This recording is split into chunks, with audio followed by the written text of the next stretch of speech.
buat dulu namanya bisa dibaca apa yang mana?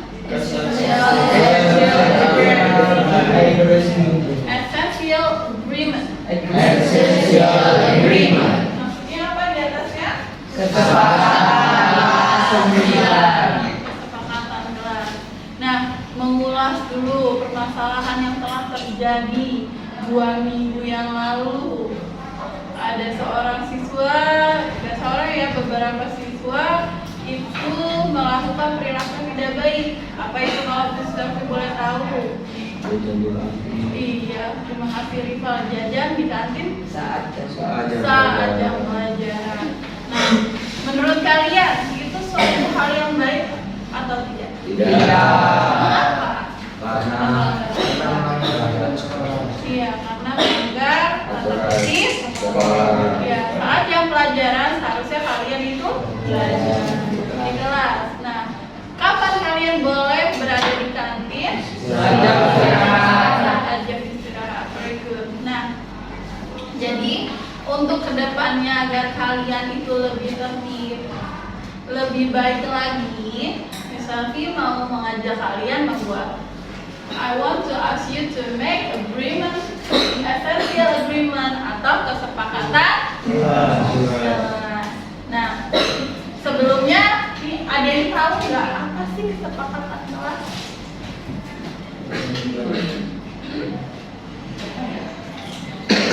Nggak ada yang tahu? Perjanjian. Good, Sufi. Ada lagi yang punya ide tentang kesepakatan kelas? Oke, tadi Zudi bilangnya perjanjian. Nah, jadi kesepakatan kelas ini adalah bisa dikatakan perjanjian atau keinginan kalian bagaimana kalian membuat kelas impian kalian. Kalian itu bikin kelasnya tuh seperti apa? Apakah kotor? Iya. Apakah ribut? Tidak. Jadi gunanya kesepakatan kelas itu adalah memberikan kalian, mengarahkan kalian bagaimana harus bersikap yang baik di dalam kelas maupun di sekolah. Jadi akhirnya dengan kesepakatan kelas kalian mempunyai budaya yang positif, mempunyai pemikiran yang positif, bertingkah laku yang positif, akhirnya menimbulkan budaya positif. Mau jadi orang yang positif? Mau. Apa mau jadi yang negatif? Mau. Ya, semua orang maunya jadi yang positif, jelas ya. Baik untuk ya untuk kesehatan, untuk masa depan kalian pastinya. Oke, kita mulai aja untuk kesepakatan kelas. Jadi, Miss Afi want us you to make a great essential agreement. Jadi nanti misalnya kasih kertas kalian, ya, silakan kalian nanti bikin cap tangan menggunakan use your pencil. Jadi buat dulu cap tangannya. Kemudian setelah membuat cap tangan, tuliskan kira-kira kalian itu pingin kelasnya seperti apa? Kelas impian kalian itu seperti apa? Misalkan contohnya beda ya antara peraturan sama kesepakatan. Kalau peraturan itu contohnya kalau ada sampah, apa yang harus kalian lakukan? Ya, itu peraturan ya, membuang sampah pada tempatnya. Maka kalau kesepakatan itu yang disepakati kalian. Jadi seperti selalu menjaga kebersihan kelas. Nah, itu kesepakatan. Bisa ya bedain antara peraturan. Nah, sekarang tuliskan ke Miss Alfi kesepakatan kelas seperti apa yang kalian inginkan sehingga kelas kalian itu menjadi kelas impian, kelas yang baik, yang bersih, yang bagus, dan akhirnya menimbulkan budaya positif di sekolah. Oke, sekarang Miss Alfi minta bacain kesepakatan atau essential agreement yang telah kalian buat dari Rizkina. What is your essential agreement? I will collect assignments on time. Apa itu artinya, Nak? Saya akan mengumpul tugas tepat waktu. Good. And then yang boys, Arya, what is your?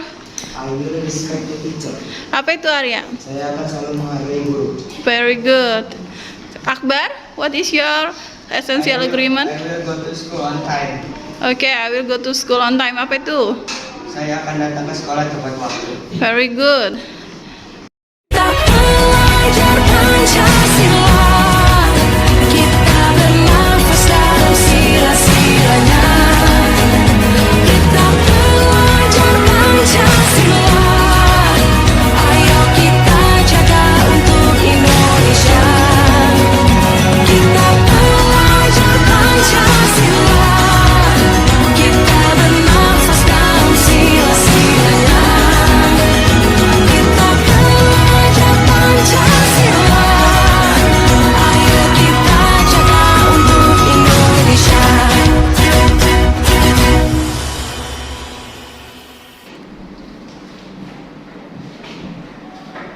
Bismillahirrahmanirrahim. Assalamualaikum warahmatullahi wabarakatuh.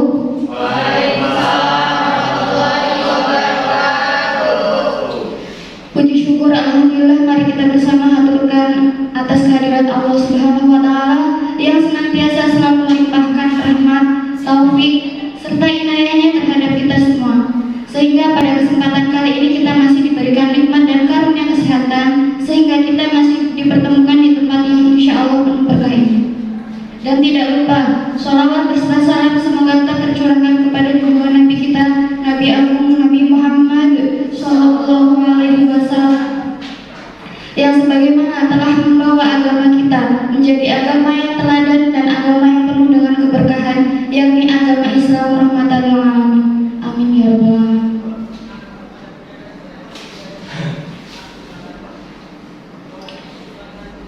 Yang terhormat Ibu Bapak Guru SMP 1 Al-Azhar beserta staf yang kami hormati, Bapak Ibu PPL yang saya banggakan. Pertama-tama saya ucapkan terima kasih atas bersedianya hadir dalam kegiatan pada pagi hari ini. Untuk mempersingkat waktu, maka perkenankanlah saya untuk membacakan susunan acara kegiatan pada pagi hari ini. Acara yang pertama yaitu pembukaan.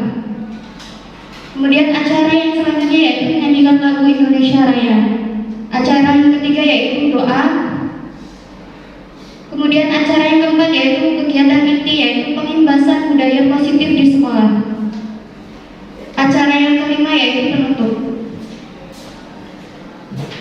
Selanjutnya untuk mempersingkat waktu, mari kita buka bersama acara ini dengan bacaan Bismillah bersama.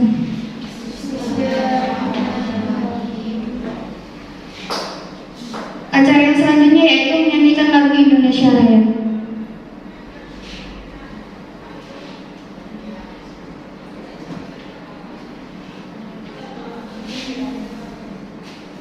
Pada seluruhnya, mari kita menyanyikan lagu Indonesia Raya. Hadirin dimohon berdiri.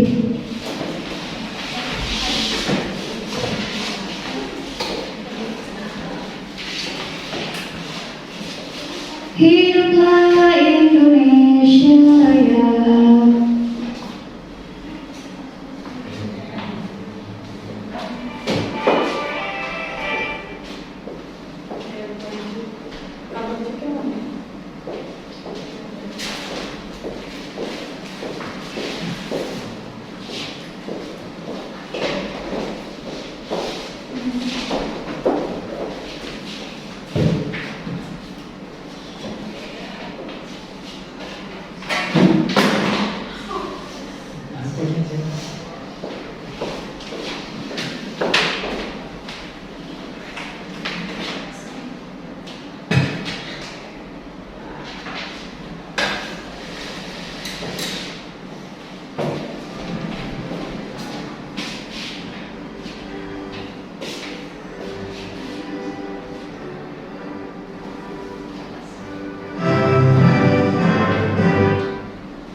Hadirin dipersilakan duduk kembali.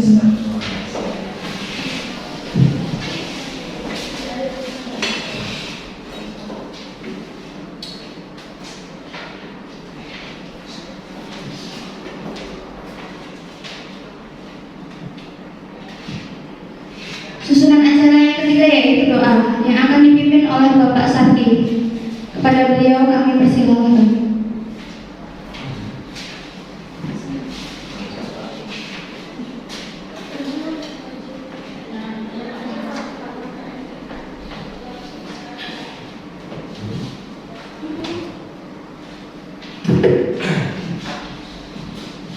Bismillahirrahmanirrahim. Sebelum kita mulai acara, mari kita berdoa. Allahumma inna nas'aluka salamatan dini wa fidatan fil jasadi wa fidatan ilmi wa fidatan ilmu sabtakum rahmatan dan maghfiratan ba'dal maut. Allahumma hamilna fi salatil maut wa janna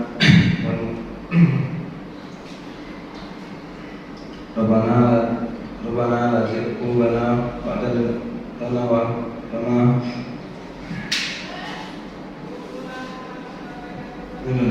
Innaka antal wahhab. Rabbana atina fid dunya hasanah wa fil akhirati hasanah wa qina azabannar. Amin ya rabbal alamin.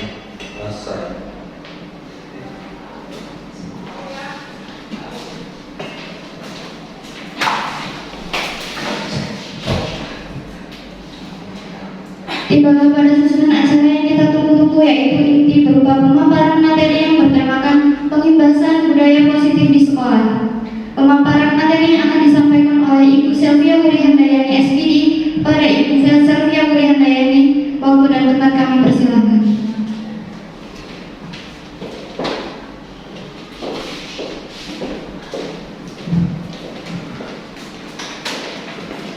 Baik, bismillahirrahmanirrahim. Assalamualaikum warahmatullahi wabarakatuh. Waalaikumsalam warahmatullahi wabarakatuh. Salam guru hebat, guru penggerak. Baik, Bapak Ibu, pertama-tama saya ucapkan puji syukur kehadirat Allah Subhanahu wa taala karena atas limpahan rahmat dan hidayahnya kita dapat berkumpul dalam kegiatan pengimbasan atau desiminasi guru penggerak angkatan 5 Kota Bandar Lampung. Baik, selanjutnya salawat serta salam tidak lupa saya aturkan kepada baginda kita Nabi besar Muhammad yang syafaatnya selalu kita nantikan di yaumil akhir. Amin ya rabbal alamin. Nah, kemudian saya mengucapkan terima kasih kepada Bapak Ibu guru SMP Al-Azhar 1 dan Bapak Ibu PPL, mahasiswa PPL UIN Raden Intan Lampung yang telah hadir pada pagi hari ini untuk mengikuti kegiatan pengimbasan implementasi budaya positif sekolah. Baik, sebelum saya memaparkan tentang materi pada pagi hari ini, untuk biar lebih semangat, saya mohon kepada Bapak Ibu guru untuk berdiri sejenak. Semua berdiri, kemudian silakan keluar dari zona amannya. Iya, terima kasih. Di ke sana. Zona aman sini. Ini zona yang berbahaya. Masa kita tapi biar rapi. Baik, terima kasih.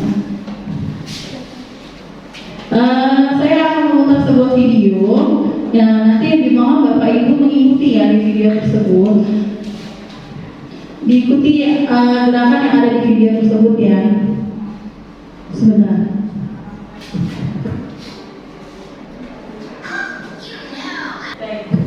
Siap ya Bapak Ibu, untuk mohon ikuti ya. Biar semangat dulu kita pagi-pagi, berkeringat dulu. Baik.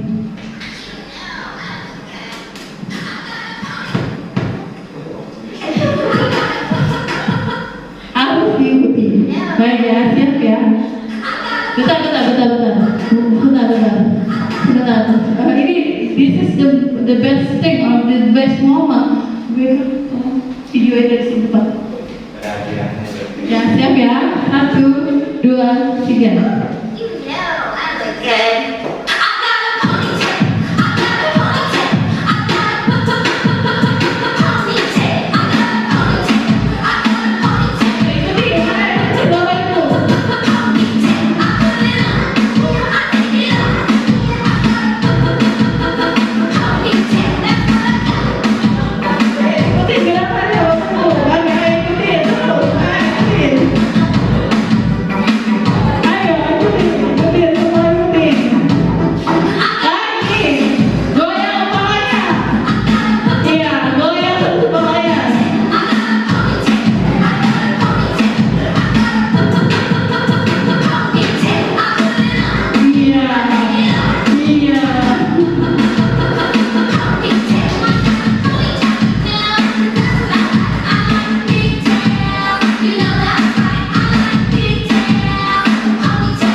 kalian nggak tahu ya. Gimana perasaannya? Capek. Oh, capek sekali kita berarti Pak. Baik, lanjut ya ke materi kita.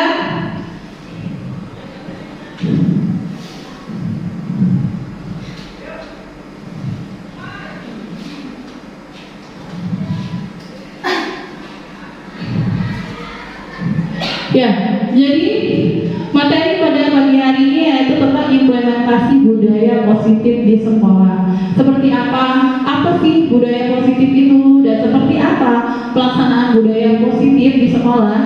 Nah, sebelum memaparkan materi tersebut, saya sudah menyiapkan sebuah video. Mohon kepada Bapak Ibu, mari kita saksikan dulu terlebih dahulu videonya ya.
Baik Bapak Ibu, setelah memperhatikan video inspiratif dari video tersebut, nah ada pertanyaan di sini Bapak Ibu, nilai apa yang terkandung dalam video tersebut? Ya, siapa yang bisa jawab nilai apa? Come on, ayo Bapak Ibu, nilai apa yang terkandung dalam video tersebut? Oke Pak Agus, bisa memberikan nilai atau pesan dari video tersebut, video inspiratif tadi yang telah kita saksikan bersama. Nilai terkandung dalam video tersebut yang saya tangkap, kita mengambil kebaikannya dari si kambing yang harus menolong sesama dan bersikap positif terhadap Pinguin. Baik, terima kasih Bu Opi. Pesannya langsung terjawab ya oleh Bu Opi ya, bahwa memang di situ tadi ada kambing dan pinguin yang awalnya mereka berebut makanan, kemudian pada di akhir bagian si pinguin dalam bahaya dan kambing lebih meskipun telah bertengkar dan disakiti, si kambingnya tetap berpikiran positif dan menolong si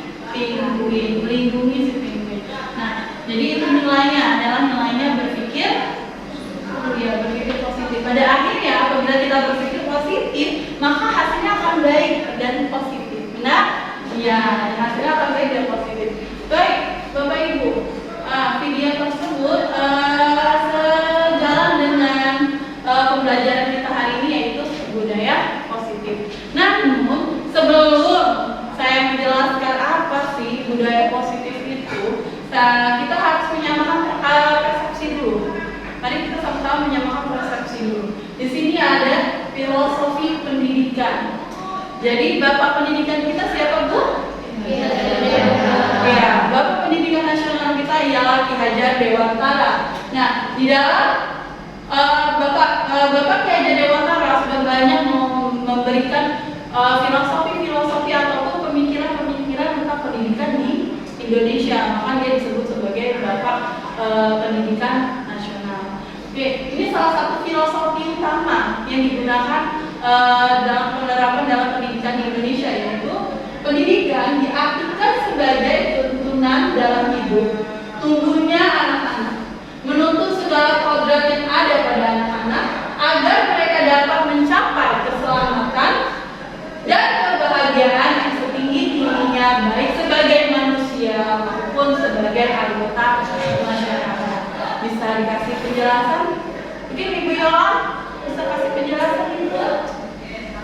Dari yang saya dapat dari filosofi pendidikan ini, pendidikan diartikan sebagai tuntunan dalam hidup tumbuhnya anak-anak. Berarti pendidikan itu dapat membentuk karakter anak gitu, tuntunan hidupnya gitu. Bagaimana di dalam sebuah pendidikan mengajarkan tidak hanya mendidik gitu, tapi juga mengajarkan hal-hal yang baik kepada anak-anak.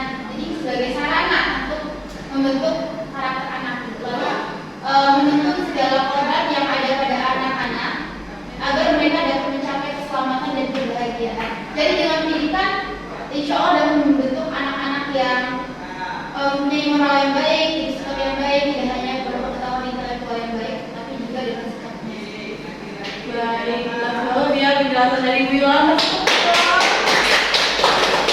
Baik, Ibu Yola, tadi Ibu Yola paham sekali tentang filosofi pendidikan ya, Ibu Yola. Jadi intinya di sini bahwa kita menuntut anak-anak untuk melaksanakan, untuk mendapatkan kodratnya, yaitu salah satunya itu belajar, itu pendidikan, agar mereka mencapai kebahagiaan dan keselamatan setinggi-tingginya di masyarakat, seperti itu. Dan filosofi ini juga secara tidak langsung memberikan kemerdekaan kepada siswa untuk menjalani pendidikan, untuk menjalani kemerdekaan itu juga mereka berhak untuk menerima pendidikan. Jadi jangan disalahartikan dalam saat ini kan kurikulum yang kita akan kita gunakan yaitu kurikulum merdeka. Nah di situ merdekanya bukan mereka merdeka sebebas-bebasnya semau-maunya yang semrawut, bukan, tetapi mereka merdeka untuk mengeksplorasi kemampuan yang ada. Contohnya misalkan anak tersebut memiliki kemampuan di bidang bahasa Inggris, maka dia punya kemerdekaan atau punya hak untuk mengeksplorasi, untuk menunjukkan kemampuan di bidang bahasa Inggris. Ya, jadi itu adalah filosofi pendidikan. Dan dengan memberikan mereka kemerdekaan, kebebasan gitu, untuk mengeksplorasi kemampuan yang mereka miliki dalam melaksanakan pendidikan, maka dan menuntut mereka ke arah karakter yang baik, maka akan muncul budaya positif. Itu relasinya antara filosofi pendidikan dengan materi kita pada pagi hari ini, yaitu budaya positif. Nah, kemudian Bapak Ibu, apa itu budaya positif? Nah, bisa dilihat di sini. Budaya positif diartikan sebagai perwujudan nilai-nilai, keyakinan universal atau kebiasaan yang berpihak pada umum dan disepakati bersama untuk diterapkan di sekolah dalam jangka waktu yang lama. Jadi budaya positif itu nilainya nilai-nilai yang ada yang kita terapkan di sekolah, yang positif, nilai-nilai positif yang kita terapkan di sekolah itu disebut dengan budaya positif. Saya yakin Bapak Ibu sekalian di sini adalah guru-guru hebat yang pada dasarnya sudah melaksanakan semua kegiatan yang ada di sini. Cuma belum tahu nih namanya itu apa gitu ya kan? Namanya itu hanya tahu sebagai peraturan seperti itu. Nah, dalam peraturan itu nilai-nilai yang muncul dari peraturan, dari tata tertib itu disebut dalam budaya positif. Gitu ya. Kemudian, ini ada yang harus digarisbawahi Bapak Ibu, berpihak pada murid. Nah ini yang sedang dipertanyakan oleh banyak insan cendekiawan atau guru-guru se-Indonesia. Apa sih maksudnya berpihak pada murid? Apakah kita benar-benar berpihak pada murid? Jadi saat murid itu melakukan suatu hal yang tidak baik atau di luar dari kendalinya, mereka dibiarkan atau bukan seperti itu. Jadi berpihak pada murid di sini maksudnya kalau untuk karakter sendiri kita menuntun mereka untuk menyadari kebaikan dalam diri mereka sendiri seperti itu. Jadi tidak menjudge, tapi kita membawa mereka, menuntun mereka untuk menyadari kesadaran diri, kebaikan diri mereka itu, apa yang ada dalam diri mereka. Sekalipun mereka melakukan suatu perilaku atau kesalahan yang tidak baik, bukan kita yang menghukum atau menjudge mereka, tapi biarkan mereka yang memiliki kesadaran tersebut dengan dituntun atau dipandu oleh kita sebagai pendidik seperti itu. Nah, tujuan dari budaya positif ialah agar murid dapat berkembang menjadi pribadi yang berkarakter seperti tadi kata Bu Yolan ya Bu, sesuai dengan profil pelajar Pancasila. Ya, profil pelajar Pancasila itu yang beriman dan bertakwa, mandiri, dan gotong royong dan sebagainya itu. Jadi hasil dari pendidikan yang kita inginkan yaitu siswa mengarah kepada profil pelajar Pancasila, beriman dan bertakwa, memiliki nasionalisme, mandiri, gotong royong dan sebagainya.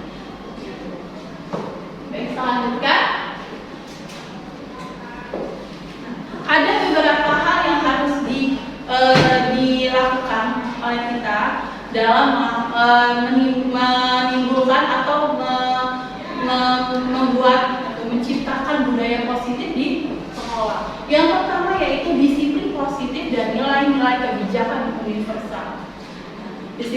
Nah, sebelum saya jelaskan disiplin positif dan nilai-nilai kebijakan universal, nah di sini ada disiplin positif merupakan pendekatan mendidik anak untuk melakukan kontrol diri dan pembentukan kepercayaan diri. Sejalan ya dengan budaya positif tadi bahwa mereka harus menunjukkan kesadaran diri dan mengontrol diri mereka. Nah itu, jadi pertama kita harus membuat suatu disiplin positif, membuat mindset disiplin positif kepada siswa. Nah di sini yang suka ada miskonsepsi ya, jadi kata kontrol. Menurut Dr. William Glasser, dalam kontrol teori meluruskan beberapa miskonsepsi tentang makna kontrol antara lain. Nah ini yang pertama. Jadi kontrol itu dianggapnya guru mengontrol murid, bukan. Jadi yang mengontrol adalah diri sendiri. Ya Bapak Ibu, yang mengontrol mereka adalah diri mereka sendiri. Kita sebagai pendidik mengarahkan dan menuntun mereka untuk mengontrol diri mereka. Seperti itu. Kemudian miskonsepsi lagi, kesalahan pemikiran. Semua perbuatan positif, efektif dan bermanfaat. Nah di sini ada yang bisa kasih pandangan semua penguatan positif, efektif dan bermanfaat. Bagus. Kemudian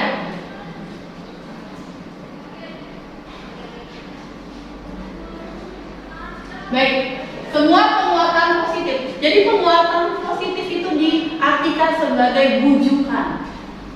Jadi untuk mereka biar dapat mengontrol, kita pakai bujuk, menggunakan bujukan. Yang pada dasarnya bujukan tersebut hanya akan dilakukan pada saat itu tanpa kesadaran dari diri dia, kemudian akan terulang kembali karena tidak ada kesadaran dirinya sendiri atau kontrol dari diri dia sendiri. Gitu. Jadi penguatan positif diartikan sebagai bujukan. Contohnya, misalkan si anak tidak mau sholat, kita bujuk, yuk sholat, nanti dibelikan es krim atau ice cream. Nah di situ itu tidak tidak akan menimbulkan kesadaran diri atau kontrol diri dari anak tersebut, gitu kan. Yang baiknya adalah diajak komunikasi. Kenapa nggak mau sholat? Diarahkan. Kenapa nggak mau sholat? Terus tahu nggak sih apa tujuan sholat seperti itu? Jadi diarahkan ya Bapak Ibu. Itulah namanya yang salah miskonsepsi tentang pengertian kontrol. Ya, semua penguatan positif, efektif dan benar. Kemudian yang ketiga yaitu kritik dan membuat orang merasa bersalah dapat menguatkan karakter. Jadi orang berpikir bahwa kontrol adalah kritik dan membuat orang merasa bersalah dan akan membuat karakter. Nih, orang membuat rasa bersalah itu akan membentuk suatu karakter yang akan menguatkan karakter peserta didik itu salah. Ya, Bapak Ibu. Jadi contohnya, kamu tuh salah, gitu. Kamu tuh nggak boleh kayak gini. Harusnya kayak gini. Nah itu kan memberikan rasa bersalah. Terus kita beranggapan dengan jawaban iya Bu, itu dia akan belajar. Belum tentu. Gitu. Karena di situ tidak ada kontrol dirinya, tidak ada kesadaran dirinya. Ya. Jadi tidak ada komunikasi. Jadi komunikasinya lebih banyak ke arah pendidik daripada si peserta didik. Jadi kontrol dirinya tidak keluar. Gitu ya. Kemudian berikutnya, orang dewasa memiliki hak untuk memaksa. Benar apa tidak ini Bapak Ibu? Tidak. Jadi orang dewasa itu tidak mempunyai hak untuk memaksa. Kita punya hak untuk mengarahkan, bukan memaksa. Ya, itu disiplin positif. Kemudian untuk nilai-nilai kebijakan universal, nilai-nilai ini akan disepakati berdasarkan profil Pancasila. Jadi selain kita melakukan disiplin positif, kita juga menyepakati dengan sekolah, pihak sekolah, teman sejauh dan siswa nilai-nilai kebijakan universal, yaitu yang berhubungan dengan profil pelajar Pancasila, yaitu beriman bertakwa, mandiri, gotong royong, dan sebagainya. Baik. Nah, di sini ada pendapat dari Stephen R. Covey tentang Principle Centered Leadership 1991. Jadi di sini dia menyebutkan bila kita ingin membuat kemajuan perlahan sedikit demi sedikit, ubahlah sikap atau perilaku Anda. Namun bila kita ingin memperbaiki cara utama kita, maka kita perlu mengubah kerangka acuan kita. Ubahlah bagaimana Anda melihat dunia, bagaimana Anda berpikir tentang manusia. Ubahlah paradigma Anda, skema pemahaman dan penjelasan aspek-aspek tertentu tentang realitas. Baik, coba ada yang bisa memberikan pendapat tentang pemikiran dari Stephen R. Covey?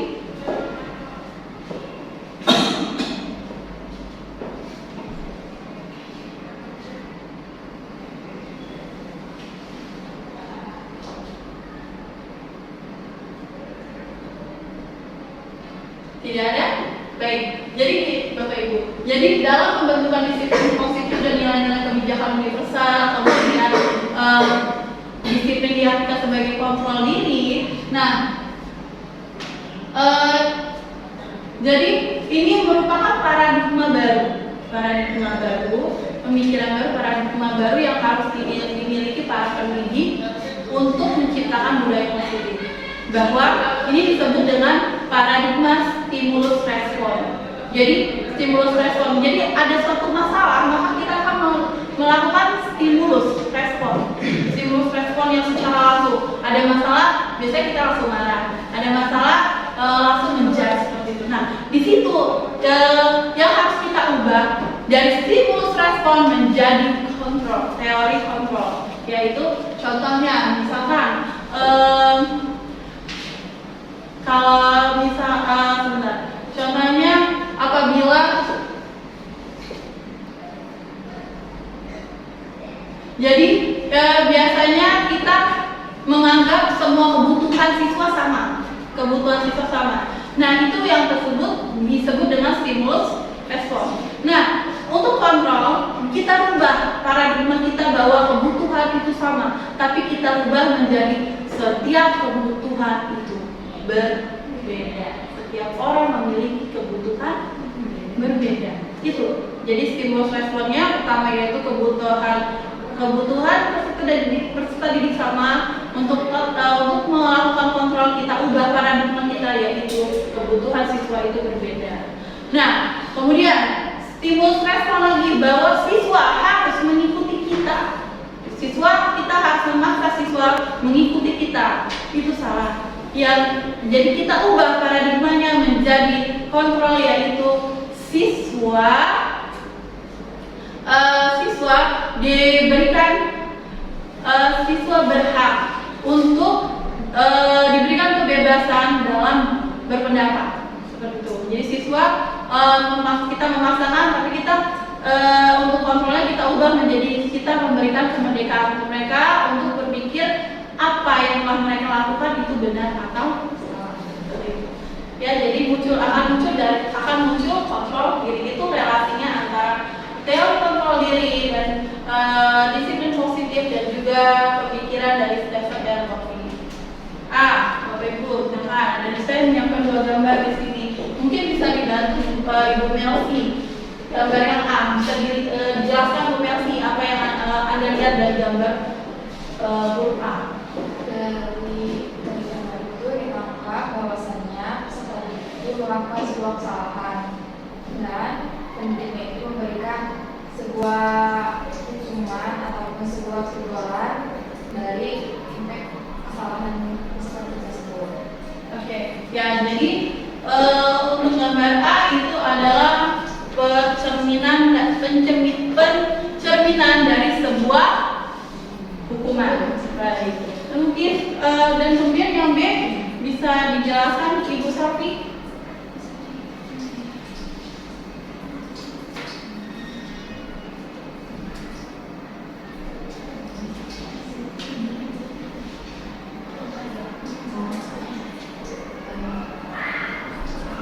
Di gambar yang B dijelaskan bahwa sebuah prestasi anak yang diapresiasi oleh gurunya untuk diberikan Hadiah. Baik. Ibu Safi mengatakan bahwa itu sebuah apresiasi anak dan diberikan hadiah, atau bisa juga kita sebut sebagai reward atau penghargaan. Nah, baik. Itu adalah pemaparan pemikiran kita tentang hukuman dan di sini. Jadi yang kedua, selain kita menanamkan disiplin positif dan nilai-nilai kebijakan universal, yang kedua yaitu kita juga harus memahami antara motivasi, hukuman dan penghargaan. Di sini harus dipahami dulu sebelum melaksanakan budaya positif. Apakah motivasi bisa dilakukan, ataukah hukuman itu dan penghargaan baik diberikan kepada peserta didik. Nah, di sini sebenarnya saya juga melakukan hal yang sama, gitu kan. Saya juga pernah melaksanakan hukuman, saya juga pernah melaksanakan penghargaan. Namun mulai dari sekarang kita sama-sama mari mengubah paradigma kita, pemikiran kita, gitu, miskonsepsi kita bahwa dalam mengajar kita perlu memberikan hukuman dan penghargaan. Tidak. Jadi di sini hukuman sendiri itu menimbulkan rasa sakit, benar tidak? Benar. Kemudian menimbulkan ketidaknyamanan, kemudian memberi rasa takut, kemudian memaksa, kemudian menyembunyikan kesalahan, kemudian membuat murid menjadi lebih rendah diri. Sehingga apakah baik hukuman itu diberikan pada saat siswa melakukan kesalahan? Baikkah? Tidak, jelas tidak. Karena efeknya akan seperti ini Bapak Ibu. Ya. Nah, kemudian penghargaan. Saya sering memberikan penghargaan, namun setelah melakukan pembinaan pendidikan guru menggerak, ya saya memahami bahwa keduanya tidak boleh dilakukan. Beda, tapi antara hadiah perlombaan itu beda ya Bapak Ibu. Dia memang melakukan suatu perlombaan, tapi di sini penghargaan. Oke, penghargaan di sini menimbulkan pembelajaran menjadi tidak efektif. Kenapa? Karena siswa belajar dengan tujuan bukan ingin mendapatkan sesuatu yang baik, tapi mengharapkan suatu hadiah. Kemudian merusak hubungan. Maksudnya di sini, pada saat kita memberikan penghargaan, ada yang siswa yang tetap menjaga kodratnya sebagai siswa, tapi ada juga yang menganggap bahwa bapak ibu gurunya itu seorang teman. Jadi terkadang akhirnya menimbulkan efek negatif pada saat kita memberi penghargaan,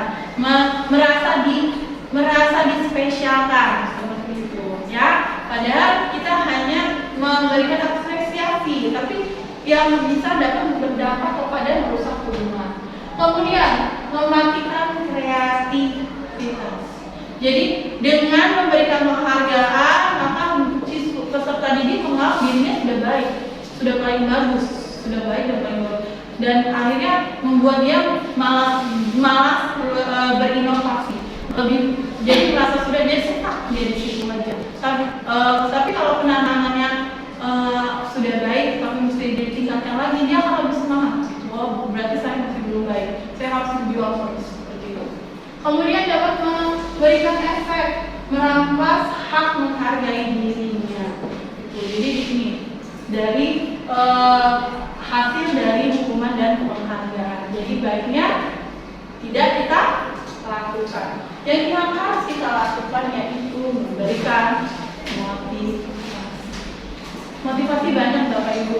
Kalau saya ngomit-ngomit misalkan motivasi anggapannya ayo semangat, kita harus begini, tidak. Jadi dalam pembelajaran bahasa Inggris pun motivasi itu bisa diberikan dengan satu kata, dengan magic word kata Bu Agus. Contohnya misal siapa yang bisa mengartikan good morning? Saya apa itu what is good morning? Selamat pagi. Excellent. Nah itu kata tersebut sudah sebuah motivasi. Nggak usah yang rumit Bapak Ibu.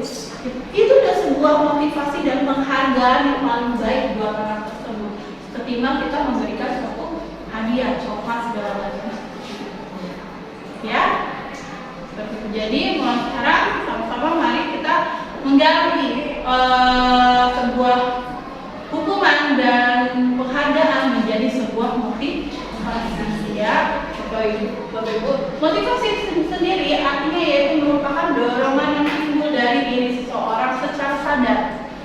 Jadi kita memberikan motivasi, akhirnya timbul kesadaran diri, kontrol diri maupun sadar diri, kontrol diri dan pengendalian diri, yang akhirnya akan mencapai tujuan tertentu. Dengan diberikannya motivasi, maka dia akan lebih semangat lagi untuk belajar.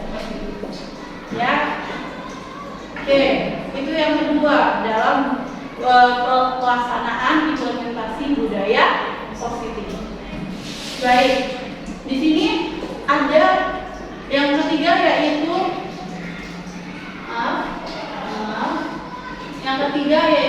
restitusi. Sebelum membahas restitusi, sebagai pendidik kita harus tahu posisi kontrol kita sebagai guru di sekolah itu adalah siapa, sebagai apa. Nah, ada 5 kontrol, ada 5 posisi kontrol guru di sekolah. Yang pertama yaitu bisa tolong dibacain Bu Melsi. 5 posisi kontrol: 1. Penghukum, 2. Membuat merasa bersalah, 3. Teman, 4. Pemantau, dan yang kelima itu manajer. Ya, terima kasih Bu Melsi. Ya, jadi ada 5 ya Bapak Ibu ya, posisi kontrol guru. Nah, di manakah Anda? Posisi apakah Anda? Apakah sebagai penghukum, atau pembuat keputusan bersalah, atau teman, atau pemantau, atau manajer? Coba, sebelum saya kasih contohnya nih, kira-kira Bu Opi posisinya sebagai apa? Ayo Bu Opi, pilih Bu Opi. Sebagai pembuka, membuat merasa bersalah kepada peserta didik, sebagai pemuda dan penonton. Lengkap ya Bu Opi ya, ceritaannya Masya Allah. Luar biasa semua. Coba kita dengar dari Bagus. Posisi Anda sebagai guru itu di mana, Bang? Ini sama dengan Bu Opi. Dari penghukum, membuat merasa bersalah, aman, dan memantau. Oke, terima kasih. Nanti kita lihat ya posisi guru yang paling baik itu sebagai apa. Tapi kita dengar dulu. Kemudian sebagai apa, Bu? Sama saja dengan guru yang lain. Posisi saya sebagai penghukum iya, membuat merasa bersalah iya, teman juga, dan memantau juga. Baik. Ya, setelah ini nanti kita rubah paradigma tersebut ya, sebagai penghukum, termasuk saya juga penghukum. Maka kita di sini sama-sama belajar ya Bapak Ibu. Nah, baik di sini ada video contohnya penghukum, pembuat masalah, merasa bersalah seperti apa. Baik, ya.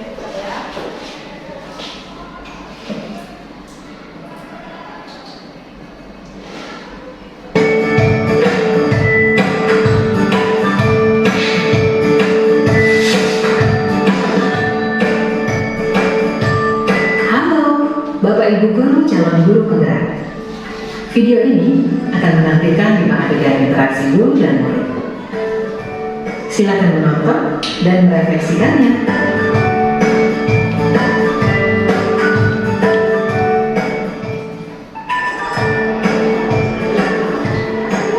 Pagi anak-anak, silakan PR yang kemarin Ibu berikan diletakkan di meja. Anton, kamu sudah mengerjakan belum? Belum mengerjakan saya, Bu. Kamu selalu ya nggak ngerjain PR. Sekarang kamu duduk di depan, lalu tulis. Saya berjanji tidak akan mengulangi lagi. Saya berjanji akan berusaha menjadi murid yang rajin belajar sampai pelajaran saya selesai.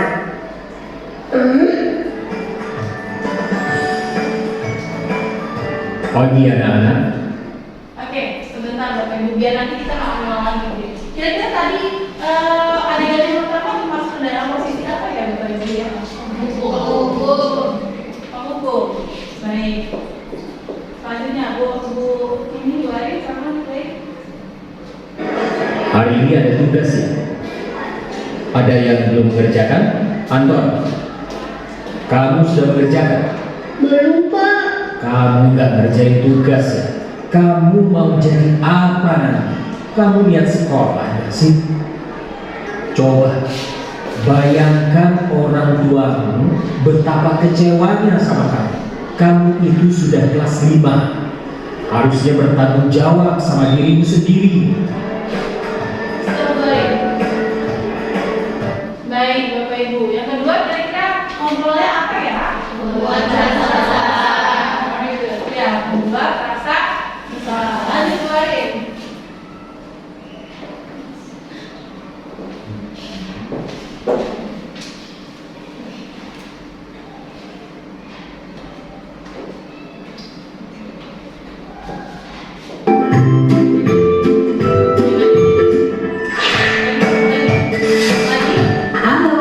Bapak ketika interaksi guru dan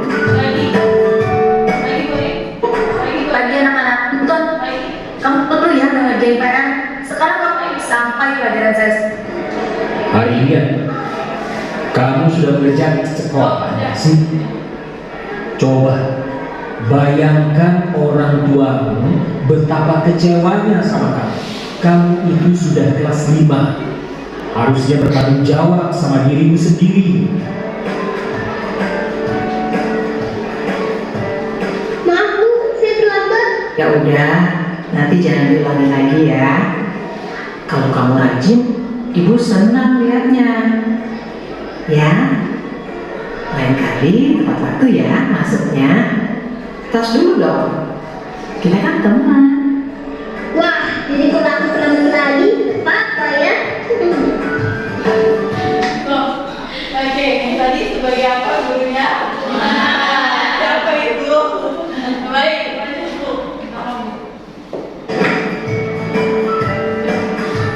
Kamu kok nggak pakai baju olahraga? Bapak catat kamu sudah 3 kali loh nggak ikut olahraga bulan ini. Iya, Pak. Sudah 3 kali berarti saya dapat sanksi, Pak. Ya, atau tadi sebagai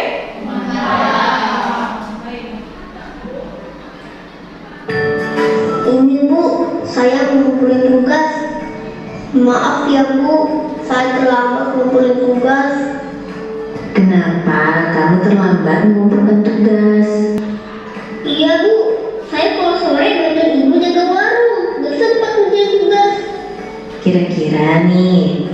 yang bisa kamu perbaiki supaya kamu bisa mengerjakan tugas tepat waktu? Coba, kapan biasanya kamu membantu ibu jualan?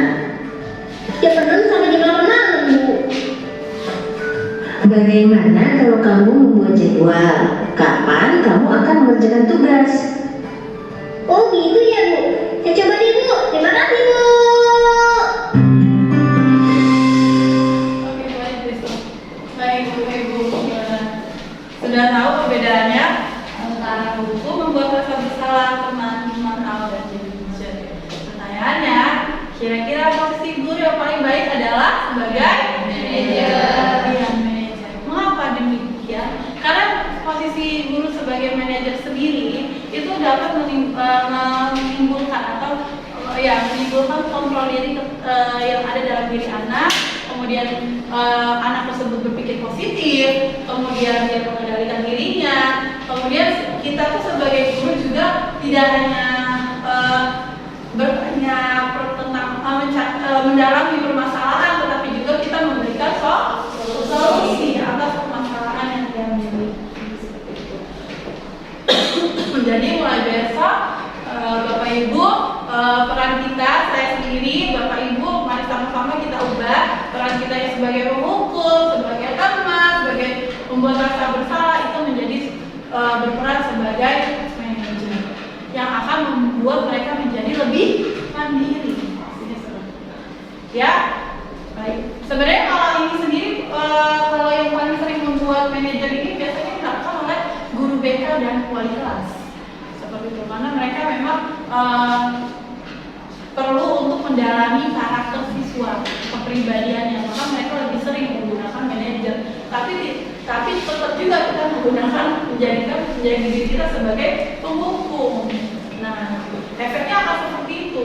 Penghukum, apalagi kita sebagai teman, nah efeknya kurang baik. Jadi baiknya kita sebagai guru juga sebagai pendidik menjaga bukan menjaga hubungan, ini menjaga komunikasi kita agar kita terlihat tetap baik di mata peserta didik. Oke, lanjut buat ini. Nah, untuk yang kedua, untuk pelaksanaan restitusi, saya mau menjelaskan ya restitusi itu apa ya. Untuk pelaksanaan restitusi, selain menempatkan diri kita sebagai manajer, ya, kita juga perlu mengetahui 5 kebutuhan dasar manusia atau 5 kebutuhan peserta. Apa aja 5 kebutuhannya? Mohon dibantu baca, Pak Sardi. 5 kebutuhan dasar manusia. Yang pertama itu kebutuhan tentang hidup. Yang kedua itu kasih sayang dan rasa terima kasih. Ya, dan yang ketiga itu penguasaan. Yang keempat itu kebebasan. Yang kelima itu adalah kesenangan. Ya, baik, terima kasih Pak Sardi. Jadi 5 dasar kebutuhan manusia dan atau peserta didik.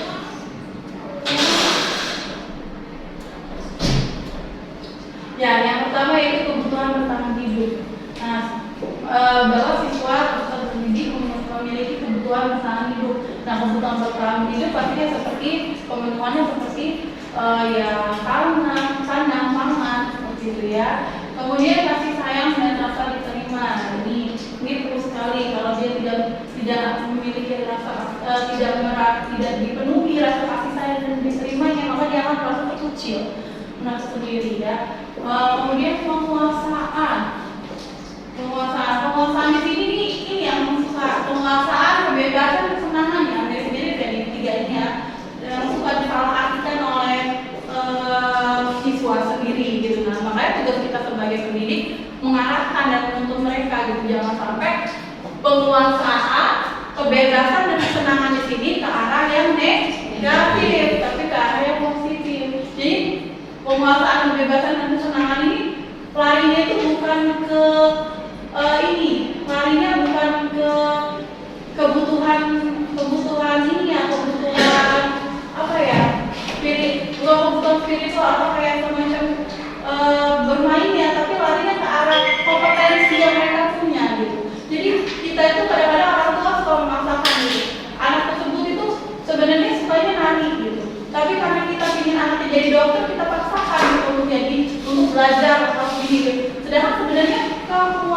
kebebasan kesenangannya itu ditagi gitu kan. Jadi harusnya kita mengarahkan dia gitu, untuk bukan menjadi penari ya Bapak Ibu, tapi untuk mengeksplor. Pada saatnya nanti juga kita arahkan lagi gitu bahwa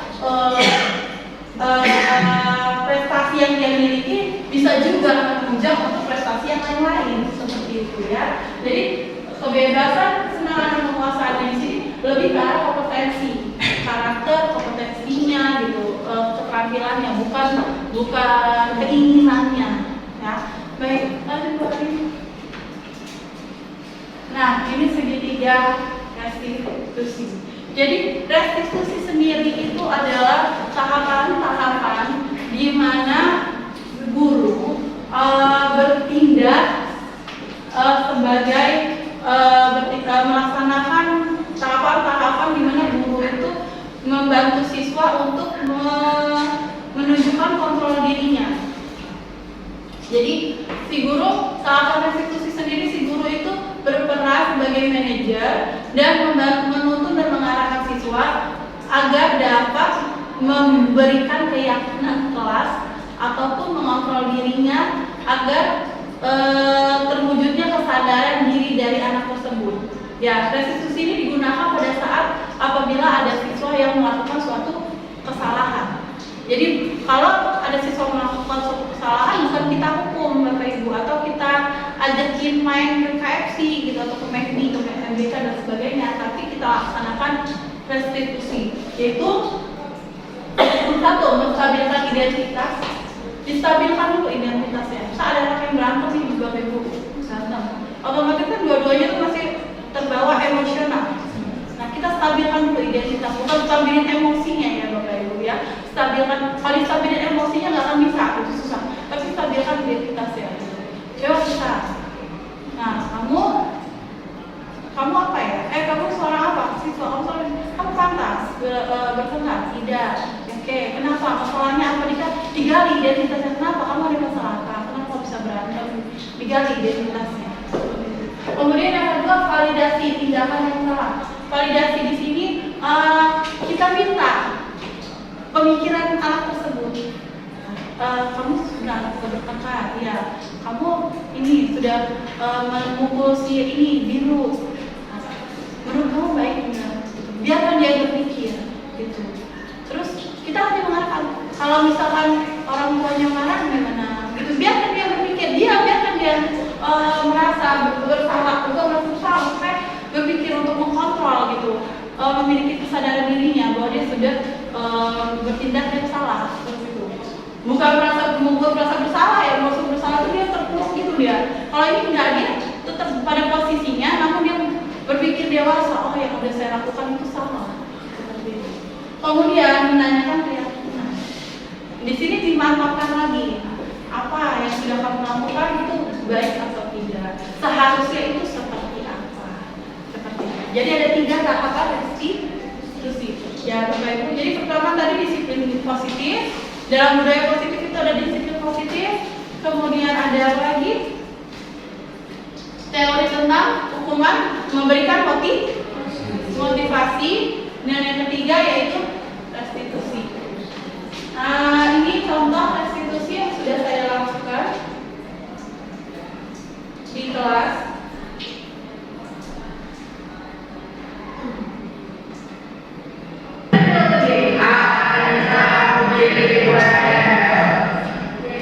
Ya, udah ini Mas.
tidak pakai harusnya malah transport ya tidak ada di pelajaran dan tidak ada buku baca upacara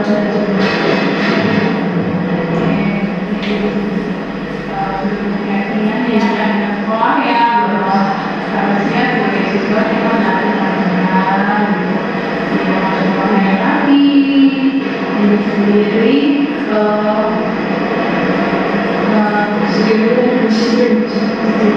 disiplin dari harusnya itu tidak buruk jadi janji masalahnya ini itu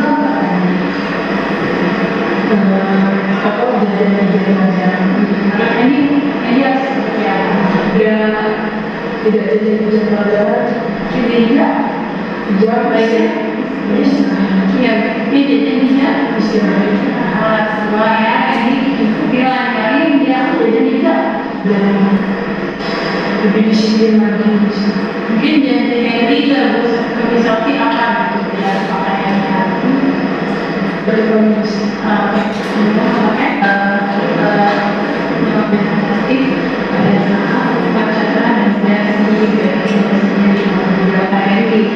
semua manusia pasti melakukan kesalahan, betul? Iya. Tapi apa yang telah kita perbuat, kesalahan yang telah kita lakukan, sebagai manusia pun kita wajib gimana ini apa yang disampaikan sekali. Yang kita masih atas pembinaannya lebih bijak pelajaran. Pertama kelas 9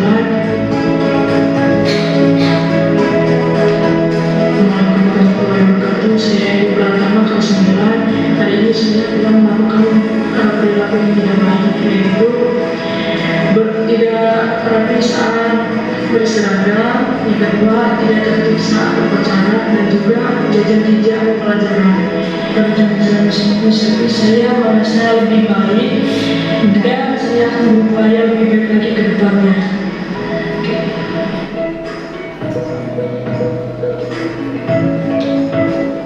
Baik Bapak Ibu ya, jadi itu bukan skenario ya Bapak Ibu, beneran ya, tidak skenario. Jadi pada saat itu memang benar-benar si Hendy kebetulan sekali hari ini saya akan mengambil video restitusi dan Hendy bersama teman-temannya alhamdulillah melakukan suatu perilaku yang tidak baik, yaitu tidak pakai dasi, kemudian apa tadi jajan jam pelajaran bahasa Inggris, dan kemudian ibu pada saat buka dan ini pun meyakini pada saat datang kami saya seperti ini ya, saya arahkan Hendy kenapa ibu panggil dan dia membuat suatu keyakinan. Tapi kalau kita misalkan membuat di suatu hal yang ramai gitu, nah itu bukan restitusi ya Bapak Ibu. Jadi langsung misalkan tadi kamu apain, jadi di depan banyak orang lain itu akan terlihat seperti pembuat rasa bersalah karena anak tersebut nanti akan merasa terkucilkan, merasa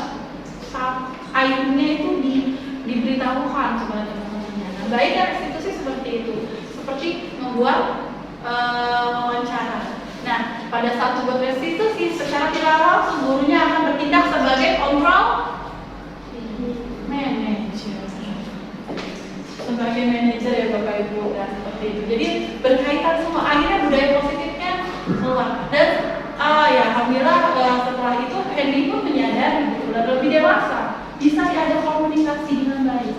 Ketimbang kita marahin empat gitu dari atau kita apa ya kita sini itu tidak akan berdampak yang baik, malah kadang-kadang mereka lebih menguji kesabaran kita sebagai seorang diri. Baik, Bapak Ibu tadi implementasi restitusi. Nah itu sudah 3 budaya positif di sekolah. Yang keempat budaya positif di sekolah yaitu keyakinan kelas. Keyakinan kelas. Jadi setelah ada permasalahan kita lakukan restitusi. Nah untuk supaya teman-teman yang lain juga mempunyai dampak dari restitusi tersebut, kita buat keyakinan kelas. Keyakinan kelas itu nilai-nilai kebajikan universal yang disepakati. Jadi kita membuat kesepakatan kelas dengan siswa-siswa tersebut gitu, dari permasalahan yang ada gitu. Jadi semua guru. Jadi biar pembelajaran saya benar apa yang menarik. Saya buat biarpun sebenarnya tidak terlalu langsung memberikan dampak yang langsung merubah mereka, karakter mereka itu tidak, tapi pada saat diingatkan mereka langsung ini paham gitu. Gurunya menuntut mereka untuk menjadi bersikap positif. Saya cuma ngomong, yuk ini di rival kita udah buat kesepakatan loh, seperti itu kan. Langsung dia berpikir, itu oh iya, kesepakatannya kemarin gini, gak boleh gini. Bukan gak boleh gini, kita harus begini, seperti itu. Jadi itu keyakinan kelas. Mereka meyakini hal-hal positif apa yang harus diambil, yang harus dilakukan di sekolah maupun di kelas. Nah, pada saat mereka memiliki keyakinan kelas, memiliki kesepakatan kelas, maka pemikiran mereka menjadi positif, perilaku mereka menjadi positif, akhirnya terbentuklah budaya positif di sekolah. Seperti itu.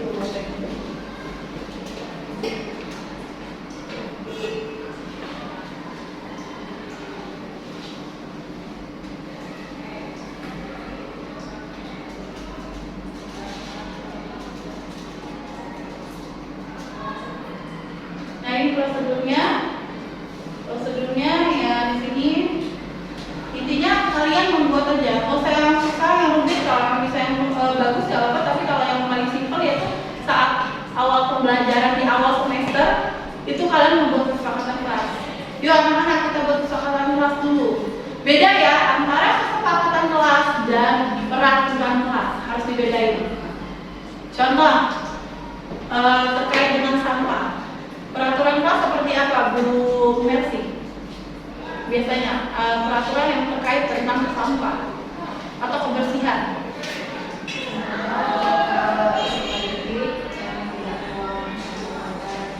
Iya, terima kasih. Jadi membuang sampah. Peraturannya buang semua sampah pada tempatnya. Itu peraturan. Pada saat keyakinan itu bukan buang sampah pada tempatnya, itu berbeda. Itu tindakan.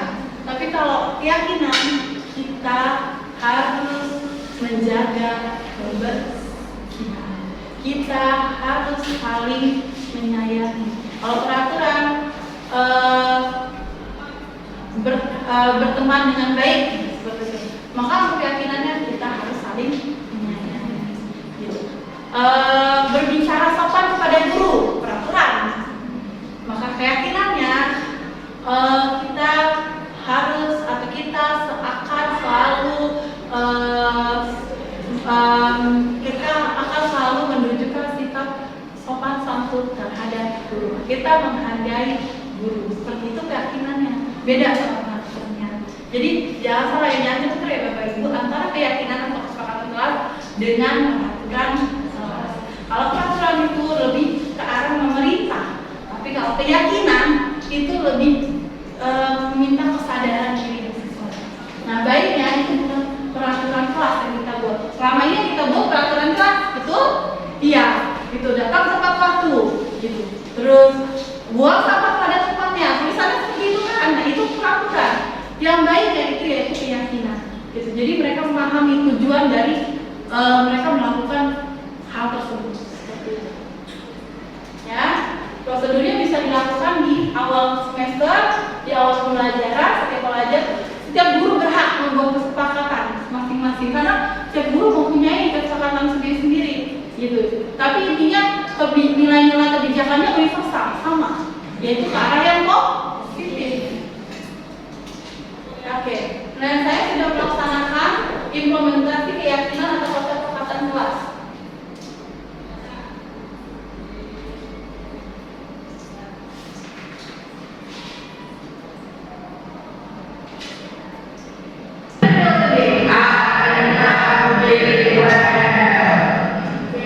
Ya, hari ini kalian masuki pelajaran hari ini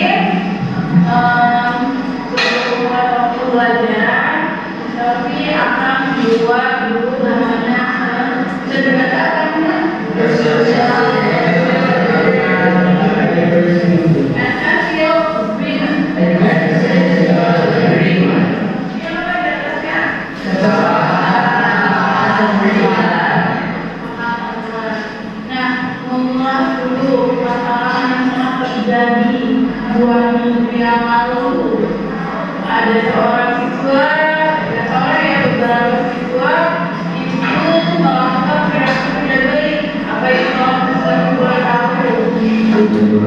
Iya, mengakhiri pelajaran nanti menurut kalian itu suatu hal yang baik atau tidak?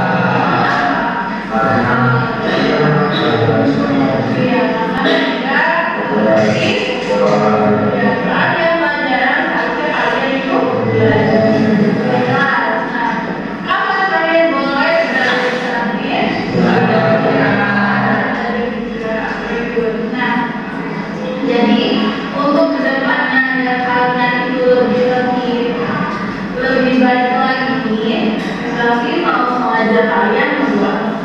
I want to ask you to make agreement, essential agreement atau kesepakatan. Nah, sebelumnya ada yang tahu nggak apa sih kesepakatan?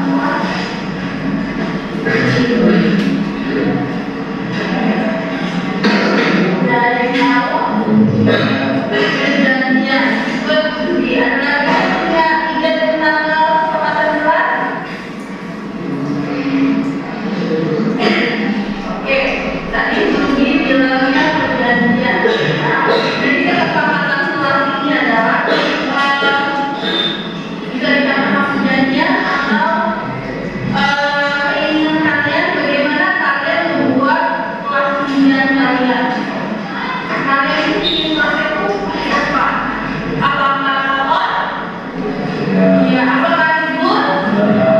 Ya, jadi gunanya kesepakatan kelas itu adalah memberikan kalian, mengarahkan kalian bagaimana harus bersikap yang baik di dalam kelas maupun di sekolah. Baik, itu contohnya. Sebenarnya kalian bisa mengajak pakai cara menulis mereka di saya suka mulai berulang lagi dan menarik dari buku ini. Kalau yang paling pakai ini kertas note. Itu mereka tulis keyakinan apa yang mereka miliki dalam kelas. Dan kalau di dalam budaya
pada saat mereka ribut ataupun pada saat mereka jalan-jalan, saya cuma mengingatkan saja gitu. Nah, ayo kesepakatan kelas kita kemarin apa? Keyakinan kita apa? Mereka langsung menyadari gitu kesalahan yang mereka berbuat, mereka langsung duduk dan langsung jadi kita nggak perlu gitu marah-marah jadi gitu, ayo itu tidak perlu. Jadi kita langsung aja mengajak mereka mandiri berpikir positif. Baik, untuk materi pada pagi hari ini sudah selesai. Terima kasih sudah mendengarkan dan sama-sama berbagi tentang budaya positif. Ya, untuk acara selanjutnya saya kembalikan ke moderator. Silakan dimulai.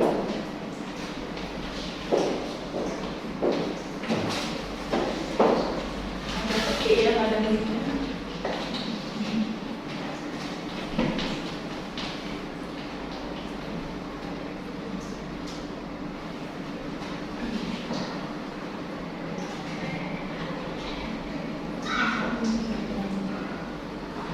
Oke, selanjutnya yaitu sesi tanya jawab.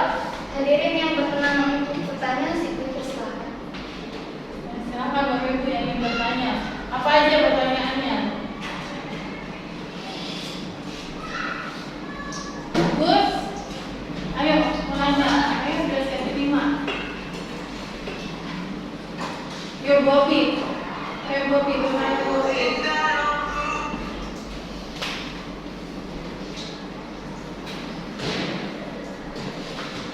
Ada yang ingin tanyakan? Materi itu bagus-bagus amat. Jadi Bagaimana peran guru penggerak dalam menularkan kebiasaan baik kepada guru lain dalam membangun budaya positif di sekolah?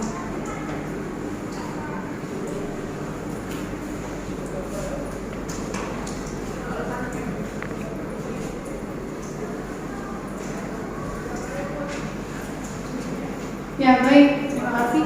Kita ambil lagi ya, biar nanti kita ada sekalian jawabnya. Ayo satu pertanyaan lagi Bapak Ibu, ada yang ingin bertanya silakan.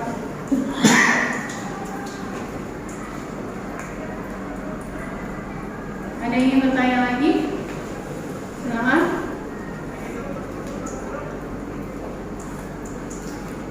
Kemudian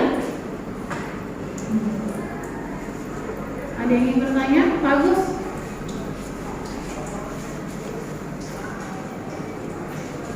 Nggak ada? Ya ada.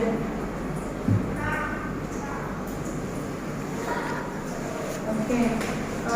Jika nggak ada lagi yang bertanya, saya jawabnya pertanyaan Ibu Opi. Pertanyaannya ialah bagaimana peran guru penggerak untuk mengajar guru penggerak lain untuk memberikan contoh positif seperti itu. Yes. Peran guru penggerak dalam menularkan kebiasaannya kepada guru lain. Oke. Ya. Jadi bagaimana guru penggerak memberikan menularkan kebiasaannya kepada guru lain. Baik, ya akan coba jawab ya Ibu Opi. Jadi banyak hal yang bisa dilakukan oleh guru penggerak untuk bisa dikatakan menularkan, memberi contoh ataupun berbagi terhadap guru lain. Ya salah satu contohnya ini Bu Opi, kita mengadakan kegiatan pengimbasan atau diseminasi. Jadi membagi pengetahuan kita, informasi kita kepada rekan sejawat, gitu. Atau berbagi kepada suatu komunitas praktisi. Ini disebut komunitas praktisi. Jadi guru penggerak itu punya nilai dan perannya sebenarnya. Nilai dan perannya salah satunya selain memimpin pembelajaran. Memimpin pembelajaran itu berarti kita harus membelajar di kelas ya, sebagai guru kelompok, tapi kita juga sebagai memberi informasi kepada komunitas praktisi. Jadi kita berbagi. Itu. Ya, baik Bapak Ibu, masih ada pertanyaan lagi selain dari Ibu Opi? Tidak ada. Ya, baiklah, kalau tidak ada untuk sesi tanya jawab berarti selesai. Nah, sebelum ditutup, mari kita refleksi dulu kegiatan kita pada pagi hari ini. Saya minta untuk salah satu peserta dari pengimbasan ini untuk memberikan refleksi. Ada yang bisa memberikan refleksi? Boleh Ibu Eka, silakan Ibu Eka memberikan refleksinya.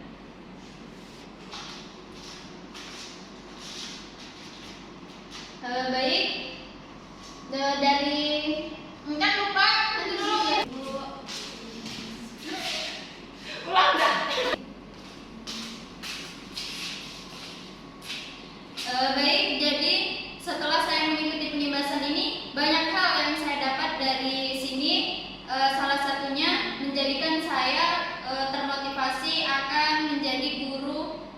berbudaya positif dengan cara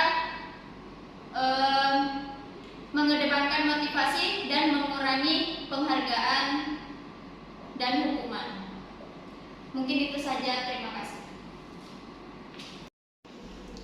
Baik, saya ucapkan terima kasih kepada Ibu Eka yang telah memberikan refleksinya. Dan benar apa yang telah disampaikan oleh Ibu Eka bahwa kita sebagai guru harus selalu berupaya untuk menciptakan budaya positif di sekolah dengan cara yaitu menghindari hukuman, penghargaan, dan lebih memberikan banyak motivasi kepada siswa kita.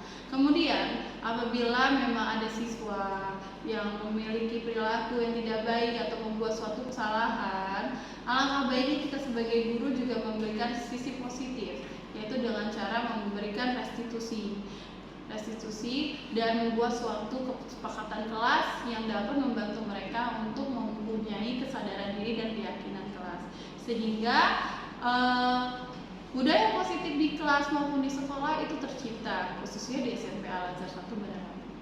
Baik Bapak Ibu, setelah ini mari kita sama-sama ke depannya mengupayakan, menggalakkan, menciptakan budaya positif khususnya di SMP Al-Azhar 1 dengan cara yaitu tadi saya ulang lagi dengan menghindari hukuman, menghindari penghargaan, kemudian lebih banyak memberikan motivasi, kemudian menggunakan restitusi dalam suatu permasalahan, kemudian dan yang terakhir membuat suatu kesepakatan kelas di awal pembelajaran. Hal tersebut semua dapat membantu kita untuk menciptakan budaya positif di sekolah yang nantinya akan melahirkan siswa-siswi yang menuju profil pelajar Pancasila. Itu saja, terima kasih. Sekarang saya serahkan kepada moderator. Baik, acara yang selanjutnya yaitu penutup. Alhamdulillah acara demi acara telah selesai. Saya selaku moderator dalam rangka pemaparan materi terkait pembahasan budaya positif di sekolah. Sebelum acara kita tutup, saya mohon maaf yang sebesar-besarnya apabila banyak perkataan saya kurang berkenan di hati hadirin sekalian.